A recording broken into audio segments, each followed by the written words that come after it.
नमस्कार दोस्तों, मैं नरेंद्र स्वागत करता हूँ आप सभी का डिफेंस रिएक्शन चैनल में। और अभी जिस वीडियो पे मैं रिएक्शन देना चाह रहा हूँ वो वीडियो है प्रशांत वंशक का चैनल वर्ल्ड अफेयर से। और जो वीडियो का टॉपिक है Japan refuse to support Canada against India, India true friend. तो जो हरदीप सिंह निज्जर का किलिंग केस है, जिस वजह से भारत और कनाडा के बीच में काफ़ी ज़्यादा जो है डिफरेंस बढ़ती जा रही है, उस बारे में जापान ने कनाडा का साथ देने से मना कर दिया है। तो पहले वीडियो देख लेते हैं पूरे इन्फॉर्मेशन के साथ, उसके बाद मैं जो है अपना ओपिनियन दूंगा। ठीक है। नमस्कार and welcome you all to world affairs. मैं Prashant Dhawan. Now recently reports publish हुई है कि जापान अब अकेला क्वाड कंट्री है जिसने इंडिया के अगेंस्ट कुछ भी कहने से मना कर दिया है कनाडा इशू को लेकर। यहां पर आप देख पाओगे इस पे article G7 chair Japan refuses to support Canada. और ऑफ कोर्स यहां पे जो हम सपोर्ट की बात कर रहे हैं वो इशू है हरदीप सिंह निज्जर की किलिंग। कनाडा कह रहा है कि इसकी किलिंग में इनके हिसाब से इनके पास कुछ एविडेंस है कि इंडियन एजेंट्स इन्वॉल्व थे। इंडिया ने ये सारे जो आरोप है रिजेक्ट कर दिए हैं। और अब देखो दुनिया भर में ना क्वेश्चन ये है कि बाकी कंट्रीज का क्या रिएक्शन होगा अगर हम क्वाड की बात करें, क्योंकि it's a very important group. इसकी जो इंपॉर्टेंस है बढ़ती जा रही है। और आप देखोगे 2024 के पहले महीने में भारत में एक क्वाड का समिट भी होने वाला है। मोस्ट प्रॉब्ली ये क्वाड का समिट होगा 26 जनवरी के बाद। तो क्वाड कंट्रीज में अगर हम देखें तो यूएसए ने हाल ही में काफी इंटरेस्टिंग स्टेटमेंट्स दी हैं। यूएसए का जो मीडिया है उसने ये क्लेम करना स्टार्ट कर दिया कि यूएसए ने ही इनपुट्स शेयर किए थे कनाडा के साथ निज्जर की किलिंग को लेकर। और ये बात वैसे अब कंफर्म कर दी है अमेरिकन एम्बेसडर टू कनाडा ने। इन्होंने ये बात कही है कि फाइव आइज जो ग्रुप है, जिसके बारे में मैं आपको बहुत बार बता चुका हूं, एक इंटेलिजेंस ग्रुप है जहां पर यूएस है, यूके है, उसके अलावा कनाडा, ऑस्ट्रेलिया और न्यूजीलैंड आपको मिलेंगे। ये पांचों देश मिलकर बनते हैं द फाइव आइज। तो फाइव आइज की एक इंटेलिजेंस रिपोर्ट गई थी कनाडा के पास, मगर अगेन यूएस ऑनवॉय ने भी ये बता दिया कि उस रिपोर्ट में ये नहीं लिखा था कि इंडिया डायरेक्टली इन्वॉल्व है या फिर इंडिया की तरफ से किलिंग करी गई है। कनाडा ने काफी कुछ आप कह लीजिए बातें खुद भी इन्वेंट करी है। आप कह लो जो जितनी रिपोर्ट है उसे बड़ा चढ़ा के आरोप लगा दिया इंडिया पर। तो ये तो अभी के लिए स्टांस है यूएसए का। ये लोग बार बार कह रहे हैं कि हम कंसर्न हैं, इन्वेस्टिगेशन करनी होगी हमको, फाइव आइज की रिपोर्ट आई थी। तो यूएस ये सब कह रहा है। और अगेन यूएस का ये सब कहना थोड़ा बनता भी है क्योंकि कनाडा के साथ इनके बहुत ही डीप रिलेशंस हैं। कनाडा के साथ ये एक बहुत ही बड़ी बॉर्डर भी शेयर करते हैं ना। फिर अगर हम बात करें ऑस्ट्रेलिया की, ऑस्ट्रेलिया की तरफ से मैं कहूंगा कोई खास स्टेटमेंट नहीं आई है। वो लोग यही कह रहे हैं हम डीपली कंसर्न हैं इंडिया की इन्वॉल्वमेंट को लेकर, अलेजेड इंडियन इन्वॉल्वमेंट को लेकर कि इंडिया क्या इन्वॉल्व था भी या नहीं था, इन्वेस्टिगेशन होनी चाहिए। इन्होंने भी घूम फिर के बाद यही बोली है। मगर ऑस्ट्रेलिया की स्टेटमेंट के बाद अब क्वेश्चन ये था कि जापान क्या बोलेगा। जापान की स्टेटमेंट बहुत ही ज्यादा इंपॉर्टेंट होने वाली थी, मगर जापान की तरफ से अभी तक ना एक भी ऑफिशियल वर्ड नहीं आया निज्जर की किलिंग को लेकर। ये मैं कहूंगा कि जापान ने जेन्युइन फ्रेंडशिप दिखाई है टुवर्ड्स इंडिया। और आप यहां पर पूछोगे ठीक है जापान ने कुछ नहीं बोला, इससे लॉन्ग टर्म इंपैक्ट क्या पड़ेगा? लॉन्ग टर्म इंपैक्ट पड़ेगा, इसलिए जापान की बात की जा रही है। जापान देखिए इस वक्त G7 का हेड है। जो मैं कह रहा हूं ध्यान से सुनना, G20 समिट इंडिया में हुआ, G7 समिट इस साल जापान में हो चुका है, हो गया था। पीएम मोदी को इन्वाइट किया गया था, मोदी जी भी वहां पर गए थे, मीटिंग्स वगैरह हुई थी। तो अब G7 में भी क्या रहता है, इनका एक तरीका टाइप का बनता है। तो अभी जो 2024 का G7 समिट होगा वो होस्ट करेगा इटली। तो जॉर्जिया मेलोनी ने ऑलरेडी बोल दिया है कि ये काफी एक्साइटेड है आने वाले G7 समिट को होस्ट करने के लिए। तो जापान काफी हद तक हेल्प करेगा इटली की आने वाले G7 समिट को ऑर्गेनाइज करने में। और कनाडा की देखिए पूरी कोशिश रहने वाली है कि आने वाले G7 समिट में ना ये निज्जर का इशू उठाएं, ये जो इंडिया पे ये लोग आरोप लगा रहे हैं उसको और अग्रेसिवली यहाँ पर पुश करे।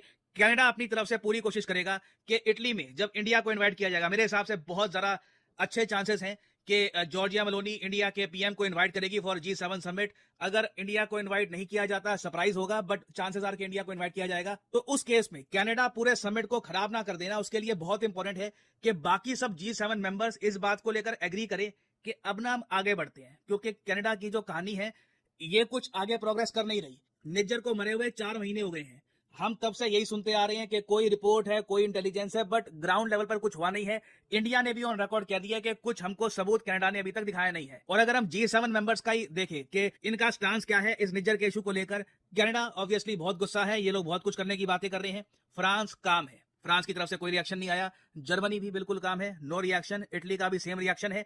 जापान का आपने देख लिया, जयशंकर साहब जापान के विदेश मंत्री से मिले, निज्जर की किलिंग की कोई बातचीत नहीं हुई है। जो इंडियन जर्नलिस्ट हैं उन्होंने भी यह बात नोट करी कि बुलेट ट्रेन पर बात हुई, यूक्रेन पर बात हुई, यूएनएससी रिफॉर्म्स पर बात हुई, इंडो पैसिफिक पर, मगर एक भी बार जापान ने यह नहीं कहा कि हम कंसर्न हैं कि निज्जर के साथ क्या हो गया वगैरह। No statement. आप यूके की तरफ से देखो तो ऑलमोस्ट सेम स्टांस यूके का है। यूके ने तो यह भी कह दिया कि हमारी जो फ्री ट्रेड एग्रीमेंट की बातचीत थी विद इंडिया, इसको हम तोड़ेंगे नहीं। जिस तरीके से कनाडा के साथ इंडिया की एफटीए की बातचीत टूट चुकी है, वैसा हमारे साथ नहीं होने वाला। यूएस आप कह सकते हैं वरिड है, क्योंकि कनाडा इतना ज्यादा रिएक्ट कर रहा है, तो यूएस को भी कहीं ना कहीं कुछ ना कुछ बोलना ही होगा। तो यूएस में यही कहूंगा कि अभी आज के समय बैलेंस कर रहा है relations between India and Canada. तो अभी के लिए जो स्थिति है ना, वहां पर जस्टिन ट्रूडो को ज्यादा सपोर्ट मिलने नहीं वाला G7 में। और जापान का जो ये स्टांस है ना, इससे आप देखोगे बाकी जो कंट्रीज हैं, जर्मनी, फ्रांस, इटली, इनको भी एक डायरेक्शन मिलेगी कि अगर जापान खुद को इससे दूर रख रहा है तो हमें इस पर स्टेटमेंट देने की क्या जरूरत है। बाय द वे, ये जो सब कंट्रीज है, फ्रांस, जर्मनी, इटली, ये तो एंग्लोस्फीयर का भी पार्ट नहीं है, ये एंग्लो देश भी नहीं है, तो मोस्ट प्रॉब्ली इनकी तरफ से भी कोई स्टेटमेंट नहीं आने वाली। और जैसे जैसे टाइम बीत रहा है, हमने एक बात ये भी देखी है कि पेंटागन, यूएसए की मिलिट्री के जो हेडक्वार्टर्स हैं, उनके जो एक्स ऑफिशियल है, जो पहले वहां पे काम करते थे, अब और जगह काम कर रहे हैं, उन्होंने भी ये बात बोलनी स्टार्ट कर दी है कि निज्जर कोई प्लम्बर नहीं था। ये बात सब लोग जानते हैं। वो क्या कर रहा था, वो पाकिस्तान क्यों गया था, उसकी क्या एक्टिविटीज थी, उसके बारे में सबको पता है। इंटरपोल ने उसके बारे में क्या कहा था, इट इज वेल नोन। और इन्होंने एक बात ये भी बोल दी कि ये इशू जब लंबा खिंचेगा ना, कनाडा कहेगा कि नहीं आप कुछ करो, यूएस को कुछ करना होगा। इनके हिसाब से इनका एनालिसिस ये कहता है, हम यहाँ पे माइकल रोबिन की बात कर रहे हैं, रिसेंटली इनके काफी आर्टिकल्स पब्लिश हुए थे, उन्होंने ये कहा है कि when it will come down to wire, कि जब यूएसए को चूज करना होगा कि या तो कनाडा या India, most probably USA India को चूज करने वाला है। ये एक्स पेंटागन ऑफिशियल ओपनली कह रहे हैं। और अभी तो मैं आपको यही बता दूं, हम 2023 में हैं, इंडिया ने अभी तक जर्मनी और जापान को ओवरटेक भी नहीं किया है as the third largest economy. आप 5 साल रुक जाइए, ये जो थोड़े बहुत केसेस है ना, ये भी बिल्कुल होने बंद हो जाएंगे। तो ये इशू देखिए डेड नहीं होने वाला। कनाडा ये इशू बार बार रेस करता रहेगा, क्योंकि इनके पीएम ने बात ही ऐसी कर दी है कि हमारी धरती पे हमारे आदमी को मारा, इंडिया कैसे कर सकता है वगैरह।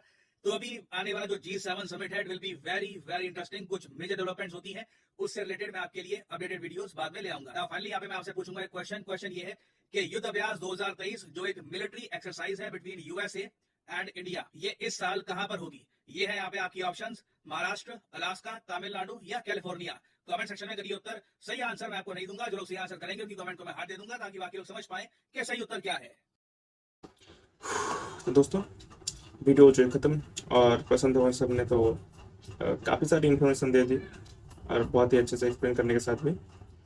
और जापान ने जो फैसला लिया है कि कनाडा के साथ नया जाने का, इसके लिए बहुत सारे रीजन हैं, बट जो सबसे अहम रीजन है इनमें से एक कि जापान और भारत की दोस्ती, भारत और जापान के बीच में काफ़ी अच्छे जो रिलेशन है वो है, काफ़ी ज़्यादा ट्रेड हो रही है, इन्वेस्टमेंट आ रही है, सही है। और ये भी एक कारण है कि जो निज्जर की मौत हुई उसका अब तक कोई एविडेंस नहीं मिला कि भारत के जो रॉ या कोई भी इंसान, भारत में कोई भी लोग इसमें इन्वॉल्व थे। और मुझे भी नहीं लगता कि कनाडा इतनी जल्दी अगर कोई सबूत भी मिलता है तो दिखाएगा, क्योंकि वो चाहे कि जिस तरह से अपना जो वोट बैंक है वो लेने की कोशिश करे, क्योंकि कनाडा के जो प्राइम मिनिस्टर है उनकी जो उनका जो दल है उसके पीछे एक सिख कम्युनिटी का दल है। अगर वो सिख कम्युनिटी का दल वहाँ से उनसे अलग हो जाता है उनके दल से, तो जो है जस्टिन ट्रूडो की जो दल है वो मेजोरिटी में नहीं रहेगी और जस्टिन ट्रूडो प्राइम मिनिस्टर नहीं रहेगा। तो जस्टिन ट्रूडो ज़्यादा से ज़्यादा इस मामले को खींचने की कोशिश करेंगे और सबूत भी नहीं दिखाएंगे, ताकि जो उनका वोट बैंक पॉलिटिक्स चलती रहे। और अगर इन्होंने सबूत दिखा दिया, अगर मिलता है, मतलब मिल गया होगा तो ठीक है, वरना नहीं। अगर इन्होंने सबूत दिखा दिया कि किस वजह से ये हुआ था, और ये साबित नहीं कर पाए कि भारत ने ये क्या है, निज्जर को मौत भारत के किसी एजेंट या भारत के द्वारा करवाई गई है, तो वो सीधा जो है अगले चुनाव में मतलब प्राइम मिनिस्टर बन ही नहीं पाए। लोगों के मन में उनके प्रति इतना हेट हो चुका होगा। तो पसंद हवा सर ने जो है काफ़ी सारी वीडियोस बना रखी है, इस पर लगभग 1 हफ्ते होने को है ऐसे वीडियोस के आने का वर्ल्ड अफेयर्स में। लेकिन आपकी जगह मैं उस पर रिएक्शन नहीं दे पाया, क्योंकि काफ़ी सारे अलग काम भी होते हैं। लेकिन आने वाले वीडियो में जो भी डेवलपमेंट आगे होंगे तो उस पर मैं चाहूँगा कि रिएक्शन लेके आऊँ आपके लिए। तो देखते हैं आगे क्या होता है और कितने जो है रिश्ते बिगड़ते हैं कनाडा और भारत के बीच में जस्टिन ट्रूडो की वजह से।